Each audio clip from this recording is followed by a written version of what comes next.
It was a build-up for a couple of years now of them just not protecting, the star player of the WNBA. And so at the end of the day, I'm going to protect my teammates. That's what I do. And I'm a team player, so it's all good. At last, Caitlin Clark has had sufficient. And she's not staying this time quiet. Following the WNBA's surprising kick Sophie Cunningham, our fellow star, Clark is erupting in anger, yelling at the league in a furious reaction that supporters not anticipate. This goes beyond simply one player is not playing. It concerns partiality, power struggles, and an increasing separate women's basketball that is trembling to its center. Thus, what actually caused Cunningham's abrupt dismissal? Furthermore, why is Clark putting himself in danger to speak up? Hold on tight, this dispute is just beginning. Sophie Cunningham and Caitlin Clark WNBA collapse. The WNBA's turmoil hit a completely new peak on June 17, 2025 during a heated confrontation between the Phoenix Mercury and the Indiana Fever at Indianapolis Gainbridge Fieldhouse. Two of the most well-known names in the league, Cunningham, Sophie, and Caitlin Clark, stood in the center of this most recent dispute. What began as a fast-paced, high-stakes competition burst into something much larger than basketball, having already become a well-known following her record-breaking run in the NCAA and quick ascent to the WNBA superstardom, has discovered that she is ongoing pressure because of her career debut. Her talent set attracts large audiences and coverage in the national media, yet it's additionally made her a target from critics off the court and defenders on it. In each match, Clark has taken physical discipline that has elevated eyebrows in the world of basketball. Rookie hazing is what some supporters refer to it as. However, others believe there is more personal underlying their constant assaults, known as Sophie Cunningham. Strong loyalty and a no-nonsense approach has declared himself as Clark's bodyguard. Sophie has never given up from an altercation. Additionally, throughout this specific game, her defensive instincts took over. As Clark struck the floor in the middle of the second quarter following another severe foul, Cunningham rushed in without hesitation. She did not even participate in the play, yet her presence was felt, stepping directly in front of the other player is accountable. The scene disintegrated quickly, yelling, pushing players into the conflict, and referees are frantically trying to recover control. Following a lengthy video analysis, the officials declared their choice. Sophie Cunningham was dismissed for raising the fight. On social media, fans exploded. Media in a matter of minutes, Sophie was seen by many not to cause trouble, but as the sole someone who was prepared to defend Caitlin Clark. However, why did Sophie Caitlin Clark spark is represented by Cunningham, WNBA-wide indignation and mayhem. Hold on to observing Sophie's breaking point. Caitlin Clark's last stand. The roar from the audience hadn't even calmed down after the dismissal of Sophie Cunningham when things taken a more repulsive turn. The strain that had developed throughout the season between the Indiana Fever as well as the other league reached a peak in the last 46 seconds from that game on June 28, 2025, in Indianapolis. This wasn't merely basketball no more. It had evolved into something raw, and personal. It all began with the current state of supporters calling the message offensive. The Fever were already well behind the curve, and the question of the outcome had been resolved. However, Sophie Cunningham didn't find this to be no longer about the scoreboard. Following watching game after game, Caitlin Clark is tripped, pushed, and struck. I even made a poke in the eye with minimal. Referees did not respond. Therefore, Sophie had reached her limit. As JCS Sheldon ran down the court in search of his, Sophie closed in on the fast break layup and gave a firm, unmistakable deliberate infraction. The entire arena gasped. It didn't take the referees long. Sophie was slapped and gone in a matter of seconds.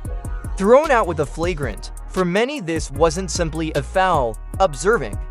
It was a declaration and a warning shot directed at the league and its representatives. If you, I will, but I won't defend Caitlin. Online fans exploded, with some voicing criticism. Others are calling Sophie for going too far. She is a hero for taking the necessary action. Finished. Following the game, interviews revealed just the depth of the frustration. When reporters questioned Caitlin regarding the incident, she maintained her composure but was unable to conceal your annoyance. "Let's discuss basketball," she redirected. However, the flames behind her was visible to all. Words. Cunningham, Sophie has never been the reserved kind, renowned for wearing a black belt.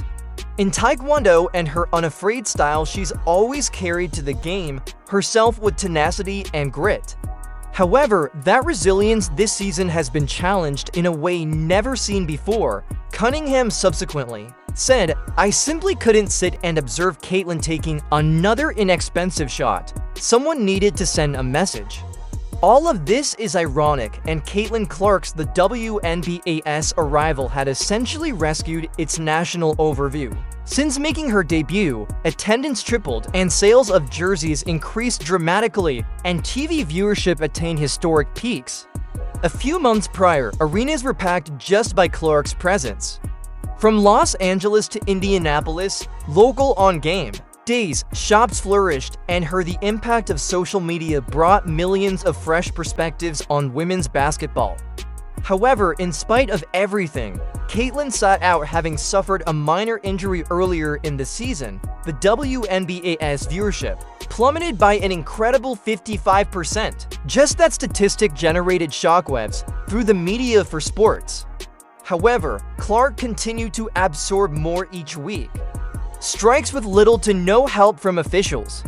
Could it have been Marina Maber's remarkable physical examination, Angel, Reese's Izzy, or flagrant to the head the heavy block from Magbagor that sent her sprawling? The league's message didn't change. "You're alone," so Sophie Cunningham did something about it. This is the location of Caitlin Clark's anger reached a breaking point. Thus, what came next for Sophie Cunningham? Stay tuned. This plot is going in a crazy direction. Caitlin Clark's mounting annoyance. The Sophie Cunningham's expulsion moment of such game on June 28, 2025 in Indianapolis. A terrifying truth has been established above the arena. Caitlin Clark's even protectors were no longer secure. The WNBA didn't simply kick a player out. They issued a caution to anybody considering protecting Clark in court. However, if the league believed that this would quiet the criticism, they made a terrible calculation error. Rather, they struck a match, which has since become a conflagration of fan anger and national discussion. Regarding Caitlin Clark, this was more than simply losing a comrade. It went much deeper. The rage fueling the fire within her was an expanding double standard that had accompanied her from her time in college to the advantages Michael Jordan and other legends and Larry Bird had established their professions on rawness, trash talk, and intensity fire that is competitive. They received recognition for it is referred to as aggressive, unrelenting, and even iconic. Nevertheless, when Clark displays the same energy, she's called arrogant, polarizing, or worse. The reality hurts considerably more, since she has never been needed by the WNBA this badly. The full arrival of Clark changed the league's prominence. Sold record TV ratings, empty venues, goods are exploding from the shelf. She transformed each fever match into a national occasion. However, the league appeared to unable or unwilling to provide her with the essential safeguards for any elite athlete deserves. The murmurs are getting louder now. Is Caitlin Clark really going to leave? Would she be able to accept one of the reported promises of several $1 million from Europe or join an independent, billionaire-backed league ready to give her the amount she's worth and protect her? Social networking is full of hashtags such as Protect the WNBA collapsed because of Caitlin Clark. Her admirers are publicly urging her to depart for her personal health. Even so, my fellow players have made their voices heard. Some people who once fought fiercely against her and now acknowledge they recognize her frustration. After the game, veteran interviews, such as Diana Taurasi and the league, was asked by Brittany Grier to take the initiative. Even one Phoenix player made a joke, "Hey Caitlin," during the All-Star break. Let me know if you would want to visit Phoenix. Only for that lighthearted remark to acquire greater significance as the culture deteriorated. And now, as each day goes on, the pressure increases. The WNBA is at a hazardous intersection. If you make one mistake, and they run the danger of losing the single largest never witnessed in women's basketball. So how did one up-and-coming celebrity enter the WNBA's fiercest defender pushes? You won't want to miss it. To the edge the league is split between Caitlin Clark and Sophie Cunningham after everything had subsided. On that fateful June 28, 2025, Indianapolis night, social media was already on fire. Just minutes after Sophie, fans poured in after Cunningham was ejected. Outrage on Instagram and Twitter user, Sophie Cunningham is receiving dismissed for defending. Caitlin Clark is precisely the issue with this league.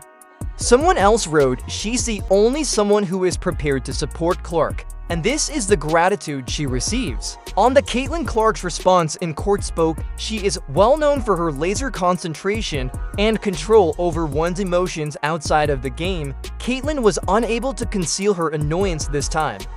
As referees congregated close to the scorers, Clark approached the table, her face tense, making hand gestures as she looked for answers, and the cameras captured each second of her quick but incisive conversation with the authorities. Afterward, after the game, Clark remained calm, yet her tone conveyed her emotions away. Instead of slamming despite the league or referees, she made it as evident that Sophie's assistance was important to her and that playing beneath this type of ongoing, uncontrolled physicality was exhausting her. Difficult, she acknowledged, but I value my colleagues defending me. For many, it wasn't just another game day. Fans, plot. It turned into the most recent chapter in what they perceived to be an expanding trend of unjust treatment. Throughout the entire season, Clark had taken body parts and elbows to the ribs, blindside hits, and floor checks, all while the league took little to no action. Officials, the ejection of Cunningham felt like the final straw. Sophie refused to allow hours pass in silence as well. Following the match, she shared on Instagram, "I'll always ride for my teammates." That one sentence went viral, within minutes. ESPN, former WNBA players, commentators, as well as some current NBA players, gamers stepped right into the discussion. Sophie was commended by some for her devotion and backbone, but others debated if she had overreached herself. By the WNBA League office the following morning released a statement in support of the officials' decision made in-game while verifying that no one would confront Sophie Cunningham with a suspension with the intention of calming down, but it poured more, if anything, fuel for the flames. Supporters sensed the penalty was still not commensurate with the league's patchy performance on keeping players safe. In the meanwhile, Caitlin Clark carried on with her routine, best, allowing her game to do the talking. She completed that in spite of all the drama. Gained that night with 28 points, 9 rebounds, 5 assists, but as the one question now, as the cacophony gets louder lingers. How long can Clark maintain bearing this burden? Then the query is, how long can Clark handle this intensifying storm by himself? Hold on tight, this is what occurs, isn't it? This is what occurs. You have competitive females that excel in the world at their work, don't they? And when you let them engage in physical play and you permit these events to occur, they will be competing and they're going to support their teammates. When rivalry becomes hazardous, the Caitlin Clark's WNBA problem. As Caitlin Clark left the court following yet another on a brutal evening in Indianapolis, the clamor surrounding her only intensified. Wasn't about a difficult situation for one guy, game, or a couple hard fouls, no longer. About a league losing authority over an issue that has been accumulating for several months. The Caitlin Clark controversy in the WNBA has become something that nobody can disregard.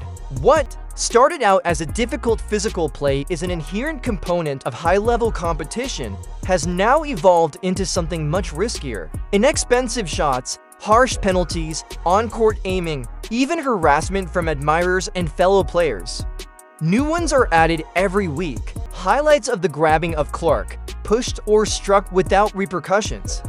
The startling figures as of June 30th, more than 17% of all egregious fouls in 2025 this season of the WNBA has been committed only in opposition to Caitlin Clark.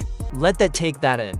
That's almost 1 in 5. More worse, the Chicago Sky, which is currently at the focal point of multiple heated Clark-related occurrences, was in charge of 80% of those calls were startling. Clark's Stephanie White, the coach, has had enough. Following yet another game full with incidents in front of reporters, she called straight out of the league. This has persisted throughout the season. It's a league-wide, she remarked, problem. In response to a question on a technical foul, White didn't speak to her during the game. Remained silent, there was no justification, but it's pretty obvious. Stuff, she remarked, was simmering outside. When authorities lose command of a game of baseball and permit for this to continue, this is what you obtain.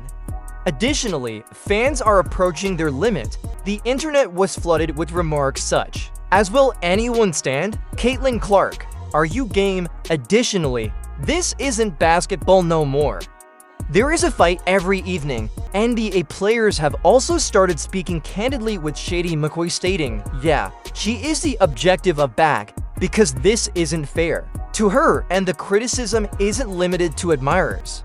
Sports media outlets and sponsors are currently intently observing.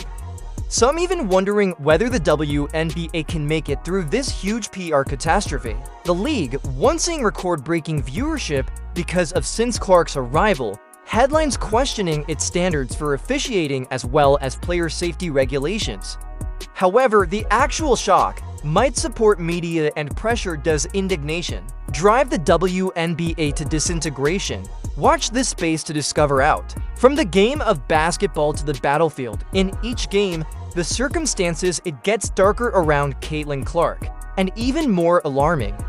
What began as physically demanding, competitive basketball has now transcended the boundary into something much more hazardous, outright hatred. On June 28th, the 2-5 Indianapolis game was simply the most recent instance, but it's by no means the only one. From full-body examinations to ocular pokes, Clark is now a prime target. And with the increasing number of attacks, the league's the quiet gets louder. Commissioner of the WNBA as of yet, Kathy Engelbert, has not made any public deal with the escalating crisis. Fans are taking notice. Referees appear to having completely lost control of the game, mayhem erupting after the game. Social media is overflowing with angry posts, referring to the league as a show. Additionally, the not all criticism comes from irate people, admirers. NBA greats such as Kevin Garnett, Paul George, and Paul Pierce have publicly voiced, calling for improved security for Clark. Garnett encapsulated it perfectly. "You're your best player." He added, "It's as easy as that. Protect her." However, due to the league's inaction, the Indiana Fever to handle things on their own hands. As you are probably aware, Sophie Cunningham, because of her perseverance, has become Caitlin's bodyguard on the court. Each time Clark takes a cheap shot or a hard foul, Cunningham takes the lead first, giving the rest of the world a clear message: the league, reach out to Caitlin and handle me. Additionally, although Sophie's strategy has allowed Clark some space to breathe, it's fueled the fire as well. Games that should have focused on competence and collaboration are now dominated by fight-related headlines, furious arguments, and ejections. It's being said aloud by commentators, basketball has changed, it's a battlefield. The repercussions are affecting the league that is most affected, ratings and income. Clark missed 5 games. WNBA viewership earlier in the season fell by over half. Sales of tickets fell.